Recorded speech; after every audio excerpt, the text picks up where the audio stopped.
تعالوا نعمل النهارده بقى الكفته الجميله دي. عايزه اقول لكم إن كل الجمال اللي قدامكم ده بربع صدر فرخه بس. شايفين ما شاء الله عمل معايا كميه قد ايه متماسكه وجميله جدا جدا. العيد مش بس لحمه يا جماعه، لا ممكن كمان نعمل كفته فراخ، مش بس كفته لحمه.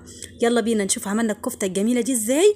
قبل اي حاجه نسمي بالله ونصلي على الرسول، ويلا بينا في الوصفه على طول. زي ما انتم شايفين هنا معايا ربع صدر فرخه، يعني ده مش الصدر الكامل. طبعا هنا الكميه طبعا اختياري ليكي خالص، حابه تضاعفي الكميه براحتك خالص. طيب اول حاجه خدت كده اللي هو ربع صدر الفرخه او ربع بانيه.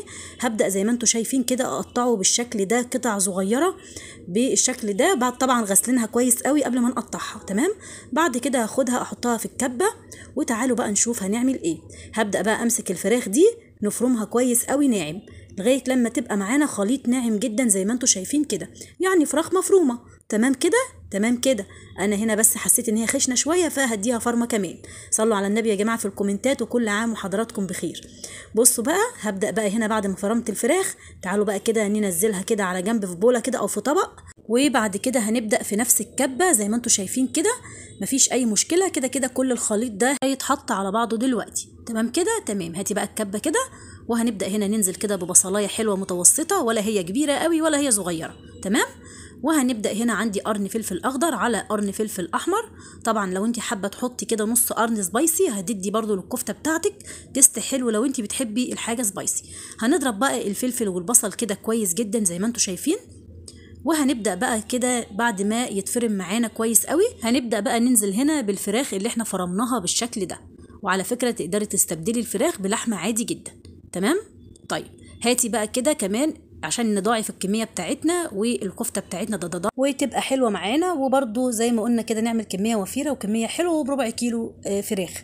هنبدا نجيب هنا بس بطاطسايه متوسطه كده، طبعا قشرناها وغسلناها كويس، وهنبدا ان احنا نبشرها، وبعد ما نبشرها هنصفيها من الميه كويس قوي زي ما حضراتكم شفتوا، وهننزل كده على الفراخ المفرومه والخضار بتاعنا اللي هو البصل والفلفل. وافرمي بقى يا ست الكل البطاطس مع الفراخ المفرومه مع الفلفل والبصل، عايزين كله خليط متجانس وخليط ناعم جدا، بمعنى الاصح خليط كفته يا جماعه زي ما انتم شايفين كده. كده بقى الخليط معانا ما شاء الله متجانس وناعم جدا جدا زي ما انتم شايفين كده. هبدا بقى اجيب هنا طبق او اجيب بوله بالشكل ده، وهنزل بالخليط بتاع الكفته الفراخ اللي احنا عملناها، وهتبداي تفضيه بالشكل ده.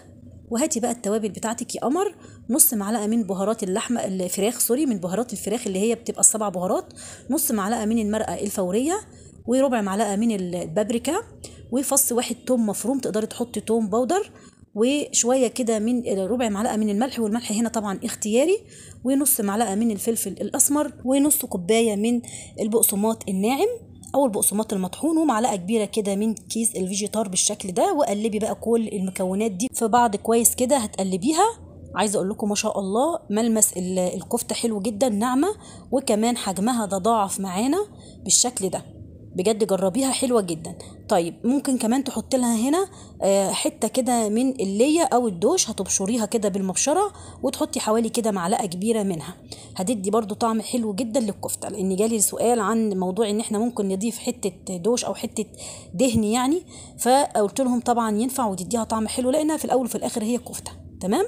بصوا بقى هنا ملمسها حلو جدا متماسكه جدا معانا.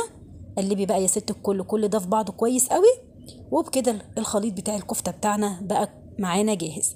طيب تعالي بقى هنا نصبع الكفته بتاعتنا. عندي هنا صينيه بالشكل ده، تقدري برضو على فكره تصبعيها على اسياخ وتبداي ان انت تشويها على الفحم.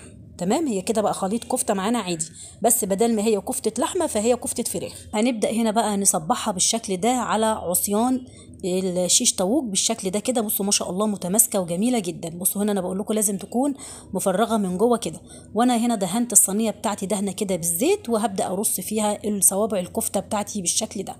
بصوا زي ما بقول لكم هنا لازم ان احنا نصبعها على عصايه الشيش طاووق او اي سيخ بتاع كفته عندك، او بظهر المعلقه كده بالايد بتاعه المعلقه وتصبعي عليها الكفته.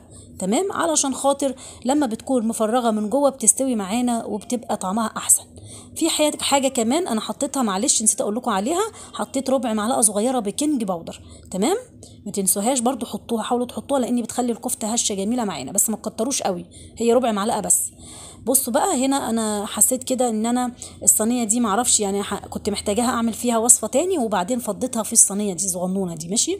بس ما شاء الله لو انتوا حضراتكم لاحظتوا الكفته قد ايه، طبعا ده اكتر من نص كيلو كفته ما شاء الله، كميه حلوه، كميه وفيره جدا جدا. تمام، هبدا بقى هنا احط لها بس يعني حوالي ربع كوبايه كده من الميه، وهدهنها بس كده دهنه من الزيت، وهنبدا نغطيها، وهتحطيها في الفرن على الرف الاوسط لمده ربع ساعه 10 دقايق، تتابعي السوا، او على النار من فوق لما تحسيها ان هي استوت تبداي تدخليها تحت الشوايه، هتتشوي معاكي وتبقى بالشكل اللي انت شايفاه ده. طب احنا عايزين بقى نديها طعم الشوي، هنبدا نحط لها فحمايه، ونحط على الفحمايه معلقه من الزيت او قطعه من الزبده ونغطي عليها على طول، هتدينا ريحه الشوي اهو زي ما انا بوريكم اهو كده. وتبداي تحطي عليها معلقه من الزيت او اي ماده دهنيه، حته زبده ولا حاجه عشان تدي الدخنه دي، وتغطي عليها. بس كده انت كده اديتيها طعم الشوي، وهتاكلي بقى احلى كفته فراخ شفتيها. عايزه اقول لك قد ايه متماسكه، قد ايه جميله جدا، وما شاء الله عايزه اقول لكم ان كان في طبق تاني زي ده، الكميه كبيره ما شاء الله حلوه، من ربع صدر فرخه يا جماعه. عايزه اقول لكم بجد تحفه، جربوها ان شاء الله، تنفع برضو لوصفات العيد. اتمنى يا رب الفيديو يعجبكم، بس بالله عليكم ما تنسوش لايك وشير للفيديو. مع الف سلامه.